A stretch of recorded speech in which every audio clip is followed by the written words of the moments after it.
de M. Carlos Capozza de l'OFEV. Donc, M. Capozza est ingénieur en génie civil de l'EPFZ. Il a ensuite fait un doctorat dans le domaine des dangers naturels, plus particulièrement sur la thématique des avalanches. Il a travaillé pendant de nombreuses années dans le domaine de la protection contre les crues à l'OFEV. Et depuis 2019, il est chef de la division hydrologie. Voilà. Carlos, je te passe la parole. Merci beaucoup. Mesdames, Messieurs, chers et chers collègues, c'est un grand plaisir d'être ici aujourd'hui pour faire un bilan sur cette gestion intégrée des eaux dans le cadre des changements climatiques. Donc, on a fait une enquête auprès des cantons à la fin de l'année passée sur la base justement de la sécheresse 2022. Et je vais présenter les résultats, mais bien sûr, je vais montrer aussi, encore une fois, le cadre des changements climatiques. Puis, je vais montrer aussi nos bases légales, les points de force et les points de faiblesse de nos bases légales, les instruments qui sont mis à disposition, qui ont été développés avec les cantons dans les dernières années pour la gestion intégrée des eaux. Et justement, enfin, faire ce bilan et montrer qu'est-ce qui reste encore à faire au niveau fédéral et au niveau cantonal.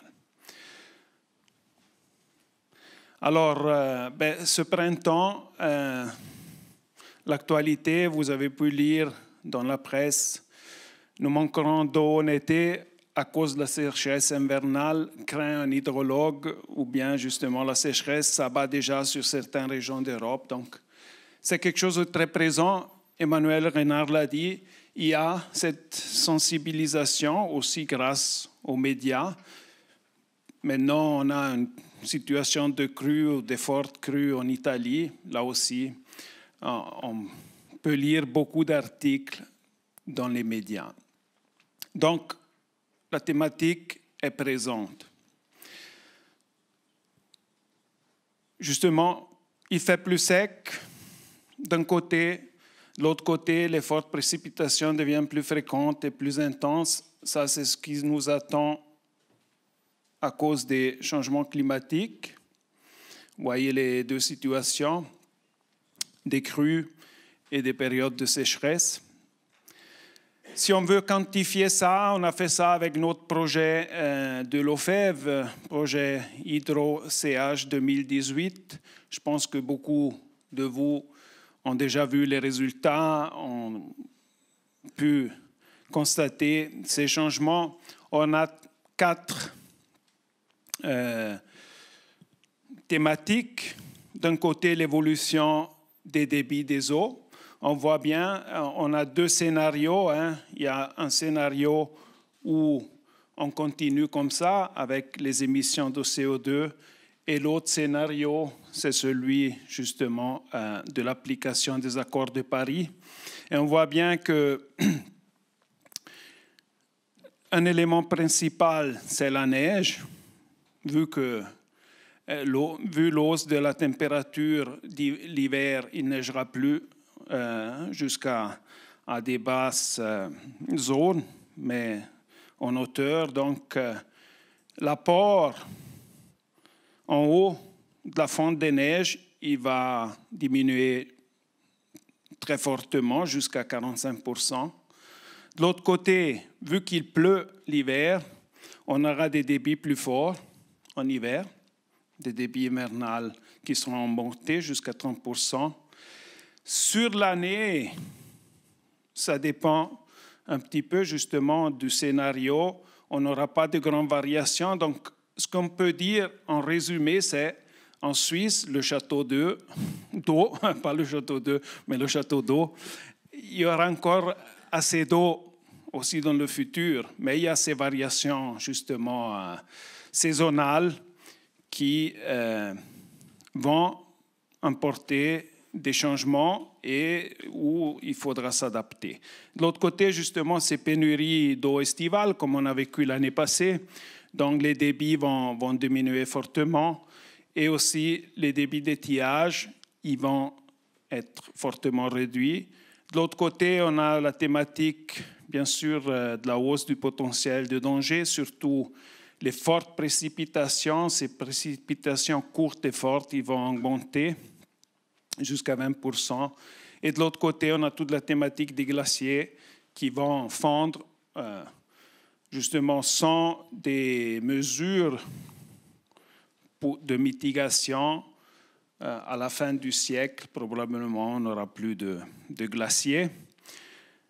Ce n'est pas seulement une question de quantité d'eau, mais c'est aussi une question de qualité d'eau qui est fortement entamée par les changements climatiques. Vous voyez là sur le slide l'augmentation de la température. On parle de jusqu'à 5,5 degrés d'augmentation jusqu'à la fin du siècle dans les cours d'eau et 3,5 degrés dans les lacs. Donc, des changements très forts dus au changement climatique. Mais de l'autre côté, ce qu'il ne faut pas oublier, c'est la qualité de l'eau elle-même. Monsieur le conseiller d'État l'a déjà dit avant, on a la thématique de la pollution de micropolluants. Par exemple, ici, vous voyez le chlorothalonil dans les eaux de nappe, dans les eaux souterraines. Vous voyez que sur le plateau, on dépasse largement dans beaucoup de stations de mésuration, de points de mésuration, la concentration de 0,1 microgramme par litre. Ça, ce n'est pas seulement une problématique des eaux souterraines, mais bien sûr aussi une problématique des cours d'eau. Donc, vous voyez, il y a ces deux aspects, hein, les eaux, en soi, que ce soit les cours d'eau ou les eaux souterraines, sont sous pression. La pression des pesticides, des micropolluants, mais aussi des nitrates. Et de l'autre côté, justement, ces changements climatiques, surtout aussi la température qui va changer, qui mettent ces eaux sous pression. Maintenant, qu'est-ce qu'on a comme instrument pour la gestion intégrée des eaux? Alors là aussi, vous voyez, là c'est la définition que la Confédération a choisie entre une des possibles définitions de gestion intégrée des eaux il y a à peu près 10 ans. Vous voyez, il y a les 3 champs d'application, l'utilisation de l'eau, la protection contre les effets néfastes de l'eau et la protection de l'eau. Donc, si vous voulez, aussi les 3 politiques liées à l'eau. La gestion intégrée des eaux se comprend comme justement de coordonner ces activités dans un bassin versant et sur les cours d'eau. Voilà. Si on regarde les bases légales, on voit bien justement les points faibles et les points de force pour ce qui concerne la gestion intégrée des eaux. Le point fort, c'est qu'elle est bien ancrée dans beaucoup de lois sectorielles. Hein. Bien sûr, on a au niveau de la Constitution, on a 2 articles. D'un côté, le développement durable, d'autre côté, justement, l'article O, qui sont la base pour cette gestion intégrée des eaux. Et après, dans les différentes lois, on a toujours des articles où la coordination et la planification intégrale font partie de ces articles. On a bien sûr dans la loi eau, dans la loi de l'aménagement du territoire, dans la loi fédérale sur la pêche, dans la loi de l'aménagement des cours d'eau, dans la loi sur l'agriculture, dans la loi fédérale sur les forces hydrauliques et dans la loi sur la protection de la nature. Donc, on voit bien que cet aspect de coordination est là dans nos bases légales. Le point faible, c'est qu'il n'y a pas une base légale pour la gestion intégrée des eaux. C'est un petit peu aussi comme pour les changements climatiques. On a une stratégie, bien sûr, on a des plans d'action pour l'adaptation, mais on n'a pas une vraie loi sur l'adaptation au changement climatique. Ça a à voir avec, bien sûr, les secteurs et ces aspects transversaux comme l'adaptation au changement climatique ou une gestion intégrée des eaux. En Suisse, on a choisi cette voie-là, de laisser, je dirais, les silos et d'avoir des stratégies, des plans d'action, des instruments pour ce travail transversal. Mais bien sûr, le point faible, c'est qu'ils n'ont pas une base légale pertinente à eux-mêmes. Ça, c'est un peu le point faible aujourd'hui. Les instruments, voilà, pour cette gestion intégrée des eaux, justement, on a commencé il y a à peu près 10 ans à développer ces instruments. Catalysateurs, c'était bien sûr aussi la sécheresse de 2003. Après, on a eu en 2011 le changement sur la loi eau pour tout ce qui est la revitalisation des eaux. Ça, ce sont été des points cardinaux pour commencer à développer ces instruments. D'un côté, on a développé une guide pour une gestion intégrée des eaux en Suisse. Déjà, le nom guide et pas aide à l'exécution dit déjà beaucoup. Ça signifie qu'il n'y a pas une base légale pour ça, mais il y en a plusieurs. Après, on a, dans le contexte du changement de la loi sur les eaux de 2011, on a développé cette aide à l'exécution, coordination des activités de gestion des eaux en 2013. Et après, on a développé différents modules, là aussi, sous forme de guide pour une gestion des ressources en eau. On a un module d'un côté pour identifier les régions et les actions où des actions s'imposent en cas de sécheresse. On avait développé ça. Un module qui était l'élaboration de mesures visant à garantir les ressources en eau sur le long terme et un module pour la gestion des ressources en eau dans des situations exceptionnelles. Ce dernier module, en fait, il a été traduit en part dans la nouvelle ordonnance qui a été mise en force en 2020 sur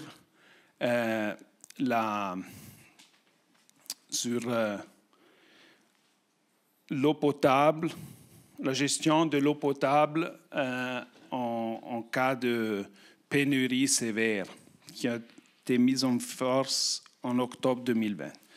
Et de l'autre côté aussi, depuis 2012, où il y a eu la stratégie sur les changements climatiques et les plans d'action qui ont été 2014-2019. Maintenant, on est dans le deuxième plan d'action 2020-2025, qui joue aussi un rôle dans cette gestion intégrée des eaux, parce qu'il montre aussi le besoin d'agir dans les différents secteurs sur la base des changements climatiques. Voilà, ça, c'est les instruments qu'on a à disposition. Et maintenant, je viens justement je commence à faire le bilan. On a regardé auprès des cantons combien de cantons disposent d'une stratégie cantonale eau. On a vu 4 cantons ont déjà adopté une stratégie. Il y en a 7 où cette stratégie est en cours d'élaboration, dont le canton de Vaud. Donc, le canton de Vaud est quand même un bon élève. Dans 6 cantons, elle est prévue. Dans 7 cantons, on n'a pas encore prévu de faire une stratégie cantonale eau. 2 cantons n'ont pas donné de réponse. Si on passe à un niveau un peu plus de détail, planification régionale de la ressource en eau, donc justement un bassin versant ou régional, pas forcément bassin versant, on l'a entendu, régional. Là aussi, on en a chez 2 cantons, il y a ce type de planification. Chez 5 cantons, dont le canton de Vaud, on est en cours d'élaboration. Chez 6 cantons, elle est prévue, donc la moitié des cantons a prévu quelque chose où on est en train de développer ces planifications et à peu près l'autre moitié n'a pas encore rien prévu. Si on passe encore à un niveau de détail plus fin, on a les planifications régionales de l'approvisionnement en eau potable. Là, c'est où on a avancé le plus. Il y a déjà 10 cantons qui ont adopté ça, entre autres le canton de Vaud. Chez 7 cantons, c'est en cours. Chez 2, c'est prévu. Il y a encore 7 ou non prévus, où on n'a pas d'informations. Même, pas seulement sur l'eau potable, on a des planifications, mais même sur l'eau industrielle, surtout pour l'utilisation dans l'agriculture. Là aussi, on a, dans 7 cantons, on est en cours d'élaboration, ou une planification est en cours d'élaboration. Ces 5, c'est prévu, et les autres 14 n'ont pas encore prévu des planifications régionales de l'eau industrielle. Voilà, ça c'est le point. J'ai fait le point ou le bilan. La situation 2022, justement, c'est une enquête qu'on a fait près de cantons après la sécheresse l'année passée. Le rapport il sera complet, il sera publié en juin de cette année.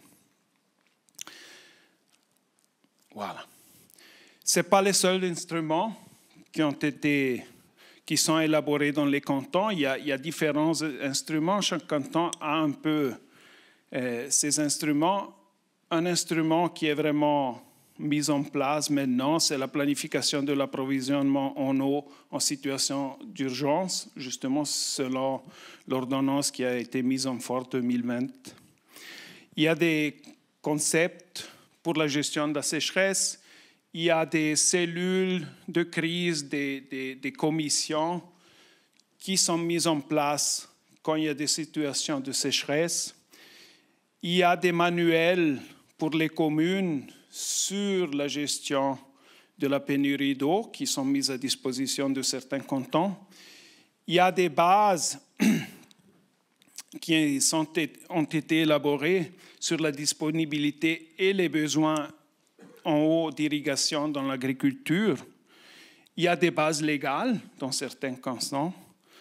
Par exemple, pour ce qui concerne le prélèvement d'eau pour l'irrigation.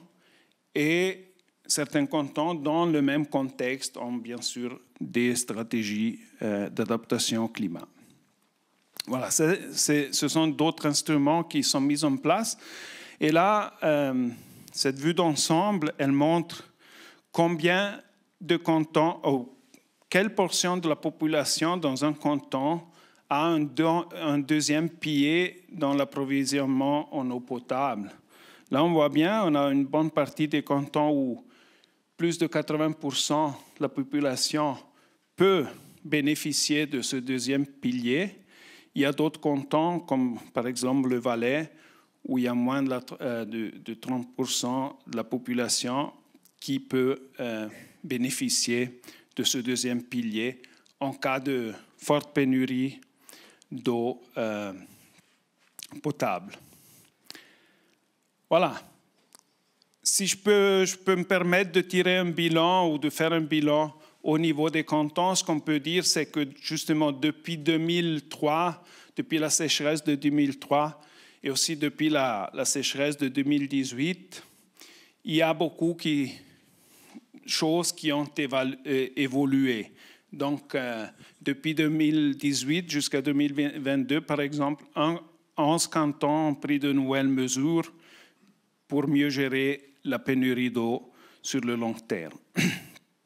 Donc, on constate une certaine tendance justement préventive, de ne pas seulement réagir après quand il y a une situation de sécheresse, mais justement de planifier d'un côté, bien sûr, cette mise en réseau des infrastructures d'approvisionnement, ce deuxième pilier, comme on a vu, et de l'autre côté aussi, justement, la planification de l'eau industrielle, comme on dit, pour une utilisation dans l'irrigation agricole. Voilà. On voit bien que les épisodes de sécheresse, surtout, sont des accélérateurs pour le développement et la mise en œuvre des planifications. Là, quand il se passe quelque chose, après, il y a un certain besoin d'agir. On constate aussi que des progrès ont été réalisés depuis 2003, mais bien sûr, on constate aussi, vous avez vu combien de cantons n'ont pas encore commencé les travaux. Il y a encore beaucoup à faire.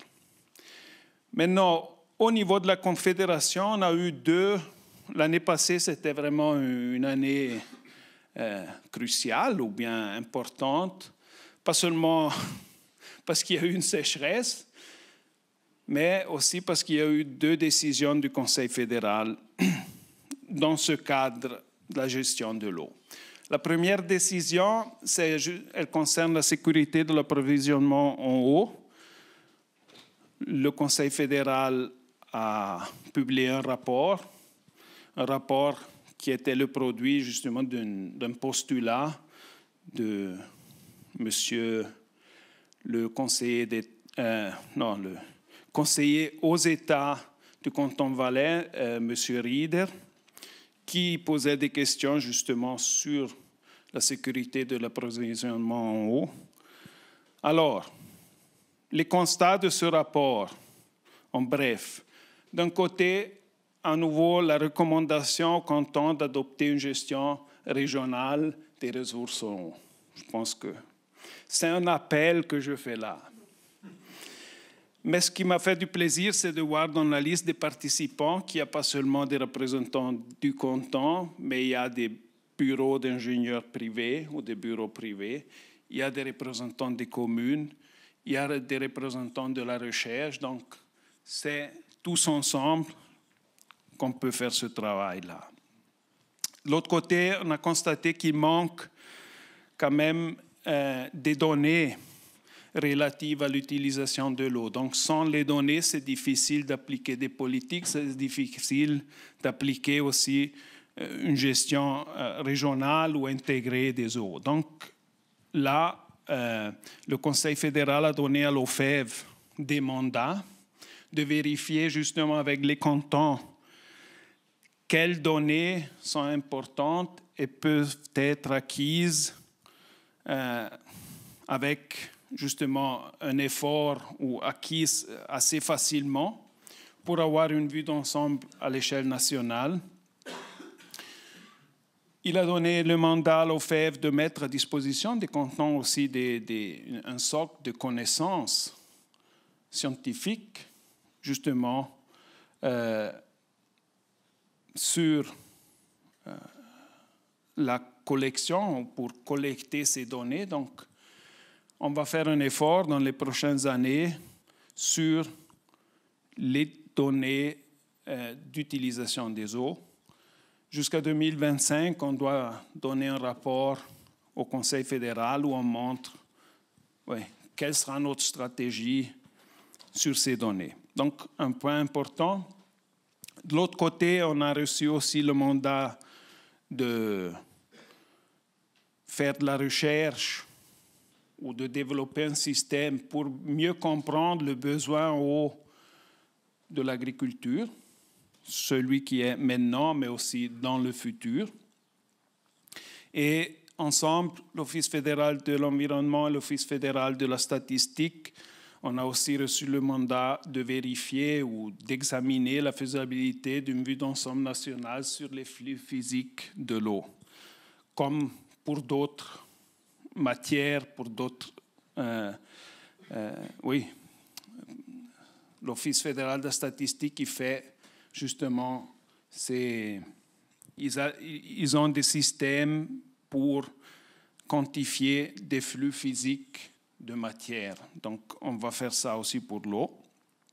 Ça, c'est ce qu'on a reçu. De l'autre côté, aussi encore dans ce rapport publié, l'année passée, les cantons devront fournir des rapports sur l'épisode de sécheresse. Pour ça, il faut une adaptation de l'ordonnance sur les eaux. On est en train de la préparer.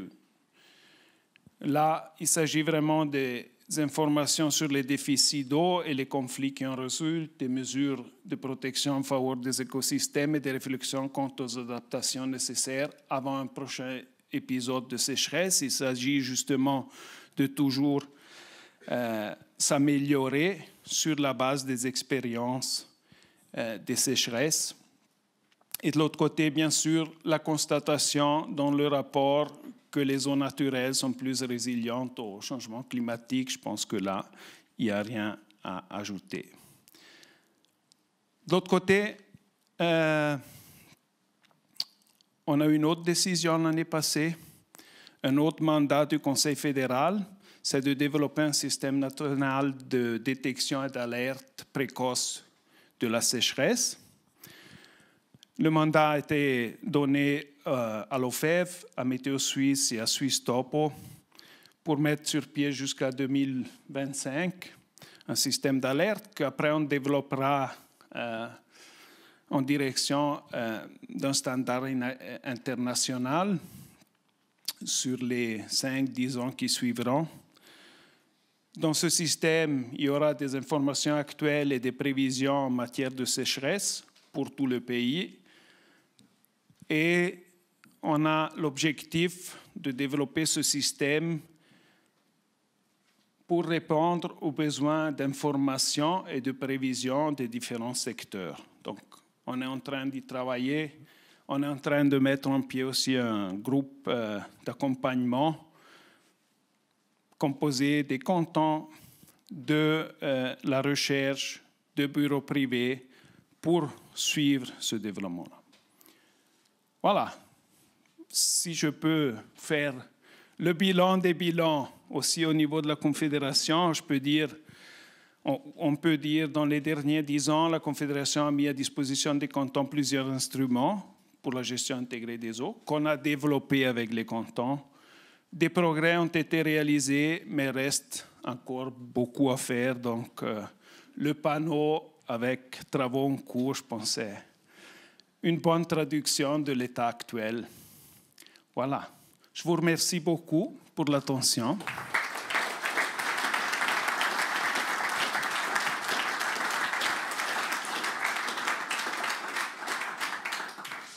Merci Carlo. On va passer à une série de questions.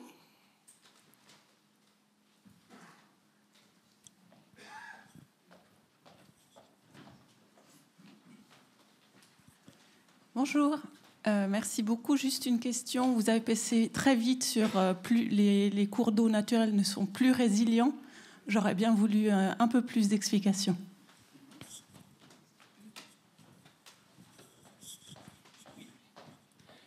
Je fais l'explication avec un exemple pratique.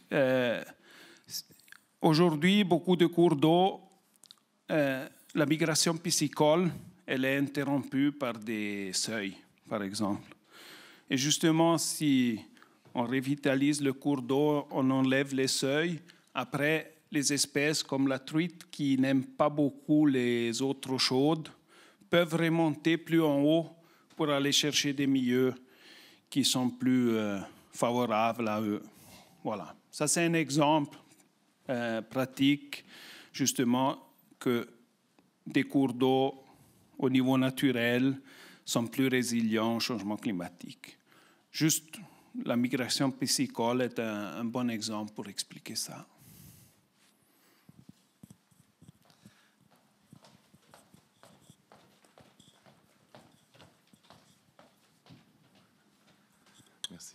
Merci beaucoup pour votre présentation. Vous avez présenté les bases légales, vous avez présenté les guides qui existent, donc ça c'est très bien, une approche très pragmatique en Suisse, on aime bien aussi pas toujours tomber sur la loi, mais vous avez dit aussi qu'il y a un point faible sur la loi, c'est qu'il manque une loi globale pour promouvoir la gestion intégrée des eaux. Si on vous donne plein pouvoir aujourd'hui pour changer la loi, aujourd'hui, là, maintenant, vous pouvez changer la loi, vous changez quoi? Est-ce qu'on a vraiment besoin de changer la loi? Ou finalement, est-ce que les guides, cette approche pragmatique, elle n'est pas déjà suffisante? Ou alors, où est-ce que vous intervenez, quel point vous changez dans la loi si vous avez le plein pouvoir aujourd'hui?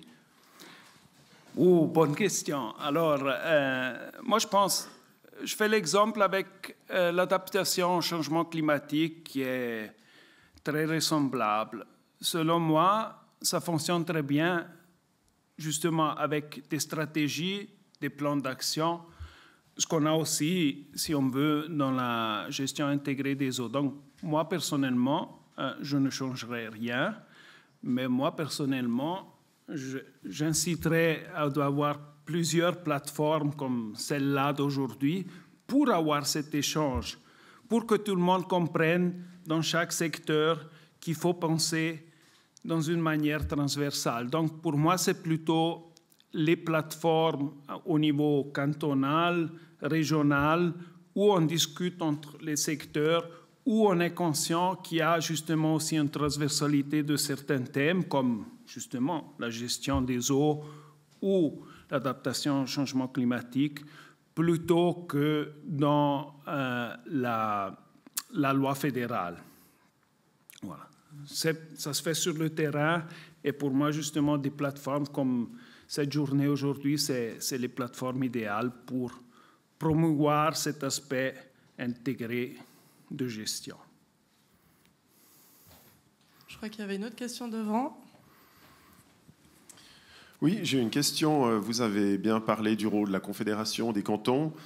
Il y a un peu les communes qui ne sont pas beaucoup mentionnées dans ces explications. Et puis, c'est un acteur probablement important. Enfin, c'est surtout des centaines, voire des milliers d'acteurs. Comment vous imaginez les intégrer dans cette gestion intégrée, disons? Alors, oui, c'est toujours le problème quand le représentant de la Confédération vient parler, parce que justement, les interlocuteurs de la Confédération, c'est les cantons. Et là, il faut dire, les cantons, chaque canton, après, il a ses lois. Ça, je ne dis pas que c'est un problème, mais ça, c'est la problématique que chaque canton règle après les compétences et les devoirs dans ses lois cantonales entre lui et les communes. Donc, à la Confédération, c'est un peu difficile de comprendre toujours, pour chaque commune, quel est son rôle, parce que justement, c'est les cantons qui définissent dans leurs lois cantonales les rôles des communes. Nos interlocuteurs, c'est les cantons, mais bien sûr, quand on parle de territoire, quand on parle de mesures, on n'entend pas seulement les cantons, pas seulement les communes, alors pas seulement les institutions politiques, mais aussi tous les acteurs, de la force hydraulique à l'agriculture. Nous, on fait un discours plutôt général et pas centré sur justement la commune ou les communes, vu que justement c'est les cantons, après que dans leur loi, ils définissent un peu les compétences de chaque secteur. Pas seulement des communes, mais aussi des autres acteurs pour tout ce qui concerne la gestion intégrée des eaux. C'est ça. Mais bien sûr, quand on parle de mesures, quand on parle de stratégie, ce n'est pas seulement les cantons qui doivent faire quelque chose.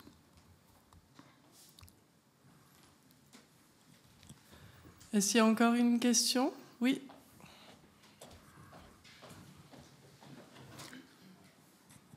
Oui, merci pour les présentations. Jusque-là, ma question s'adresse peut-être autant aux représentants de l'OFEV qu'au professeur Renard. On a peu abordé la question de la propriété de l'eau. La situation actuelle, est-ce qu'elle constitue un problème pour la gestion intégrée? Est-ce qu'il est pensé modifier ce régime de propriété de l'eau qui est différent? On le voit avec les redevances hydrauliques, on le voit avec des concessions, on le voit avec la propriété de sources par les communes. Enfin, la répartition actuelle, est-ce qu'elle est remise en question dans le cadre de l'amélioration ou de la mise en place de la gestion intégrée de l'eau?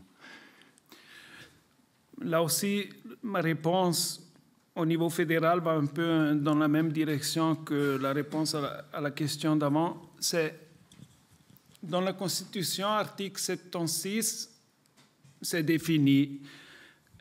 Les cantons gèrent l'eau. Maintenant, je ne sais pas les mots exacts. Donc, si on parle de confédération, notre compétence de définir des compétences s'arrête là. Au niveau de la Constitution, on dit les cantons gèrent. Après, justement, aussi, par exemple, si on parle des concessions, toutes les concessions qui ne sont pas internationales, parce qu'il y a justement des bassins versants, par exemple en France, comme pour Émosson, etc., sont des concessions quand même justement cantonales et pas fédérales. Donc, pour moi, comme représentant de la Confédération, c'est un peu difficile maintenant de regarder s'il y a des avantages ou des désavantages avec la situation actuelle dans le canton, parce que là aussi, chaque canton est différent. On voit bien aussi, par exemple, sur la loi de l'aménagement des cours d'eau ou sur l'aménagement des cours d'eau, il y a des cantons qui donnent toute la compétence aux communes pour tout type de cours d'eau, pour la protection contre les crues. D'autres cantons ils différencient dès qu'un cours d'eau il passe entre 3 villages ou communes. C'est le canton qui a après la responsabilité de la protection contre les crues, etc. Donc, chaque canton, oui, il définit pour sa réalité cantonale, justement, ses compétences. Voilà, peut-être c'est Philippe qui pourrait répondre à cette question. Non, je vais surtout pas répondre, mais j'ai quand même... Alors, Carlo, je sais que tu es très précautionneux vis-à-vis de ton rôle, vis-à-vis de la Confédération, donc tes réponses, on les apprécie. Maintenant, on imagine qu'il n'y a pas de public aujourd'hui. On est les deux, et n'as-tu pas l'impression, parce que je trouve que c'est vrai que les communes, les grandes communes, mais les petites aussi, notamment en matière d'eau potable, leur rôle est tellement important, n'as-tu pas l'impression qu'il faudrait que la Confédération s'adresse directement soit à ces entités ou finalement soit bien consciente que dans le fond ce domaine est porté par les communes, pour aller aussi dans ce sens de partage, de vision de terrain, ce qu'Emmanuel avait aussi montré dans son exposé. Mais on n'est que les deux, hein. Tu es libre, Carlo. Non, mais je réponds encore à ce que j'ai dit avant. C'est justement des plateformes comme ça, organisées par les cantons, que justement amènent aussi la Confédération plus près des communes. Donc, moi, je prends un message du canton de Vaud avec moi. C'est peut-être d'inciter plutôt les cantons à organiser des journées comme ça pour en discuter sur les différents niveaux avec les différents acteurs. Bien sûr, ça, j'ai bien noté comme message. Mais justement, nous, on ne peut pas, comme on dit, surmonter les cantons. Voilà.